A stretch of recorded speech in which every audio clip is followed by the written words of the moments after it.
तो आजकल कश्मीर को लेकर ना फिर से माहौल थोड़ा गर्म लग रहा है।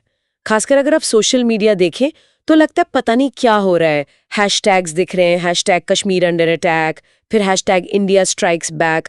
मतलब काफी कुछ चल रहा है ऑनलाइन। आज हमारे पास जो सामग्री है वो इसी गुत्थी को देखती है कि भाई ये जो सोशल मीडिया पर दिख रहा है और जो जमीन पर हो रहा है उसमें कितना कनेक्शन है। एक एक्सपर्ट एनालिसिस है हमारे पास, तो चलिए आज इसी पर बात करते हैं, समझने की कोशिश करते हैं कि ये सिग्नल क्या है।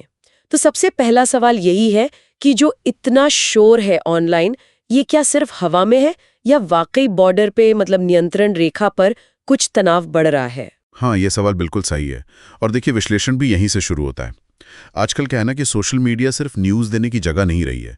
ये खुद एक तरह का, आप कह सकते हैं, एक मैदान बन गया है, जंग का मैदान। यहाँ ना भावनाओं को भड़काना बहुत आसान है, गलत खबरें फैलाना, एक खास तरह की एक कहानी गढ़ना, और जो संगठित ग्रुप्स हैं वो इसका इस्तेमाल कर रहे हैं माहौल बनाने के लिए, लोगों का रिएक्शन देखने के लिए।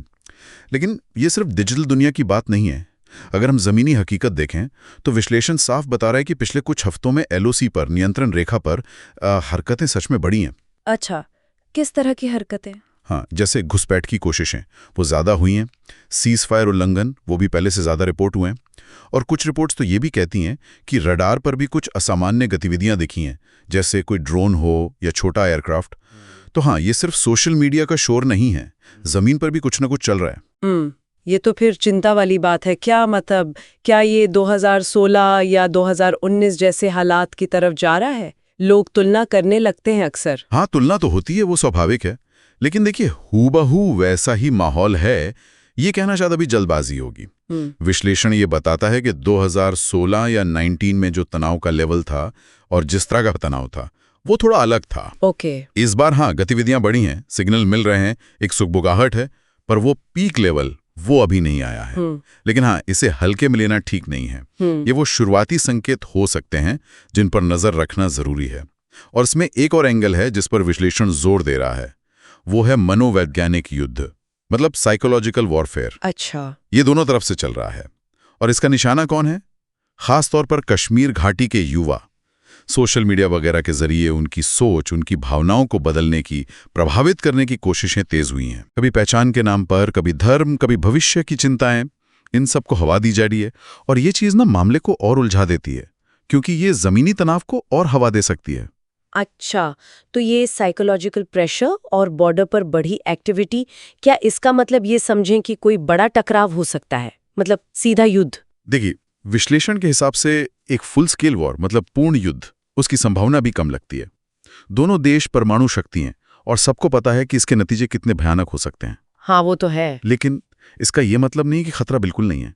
जिसको हम कहते हैं लिमिटेड कॉन्फ्लिक्ट या लोकलाइज कॉन्फ्लिक्ट, मतलब किसी खास सेक्टर में या किसी पोस्ट पर छोटी मोटी मिलिट्री झड़पें हो जाएं या तनाव अचानक से बहुत बढ़ जाए। हाँ, छोटे पैमाने पर। हाँ, उस चीज की संभावना से इनकार नहीं किया जा सकता। विश्लेषण इसी तरफ इशारा कर रहा है कि इस तरह की घटनाओं का रिस्क वो पहले से ज्यादा है। समझ गई।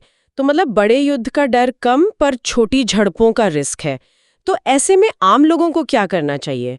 क्योंकि सोशल मीडिया पर तो हर तरह की बात फैलती है। बिल्कुल सही सवाल। ऐसे माहौल में सबसे जरूरी चीज है अफवाहों पर ध्यान न देना। जो कच्ची पक्की खबरें आती हैं बिना कंफर्मेशन वाली, उन पर बिल्कुल यकीन न करें। फेक न्यूज फैलाना बहुत आसान हो गया है आजकल। हाँ, बहुत ज्यादा। बेहतर यही है कि जो सरकार या सेना की तरफ से आधिकारिक बयान आते हैं, ऑफिशियल स्टेटमेंट्स, बस उन्हीं पर भरोसा करें। और सोशल मीडिया पर कुछ भी देखकर ना एकदम से रिएक्ट नहीं करना चाहिए।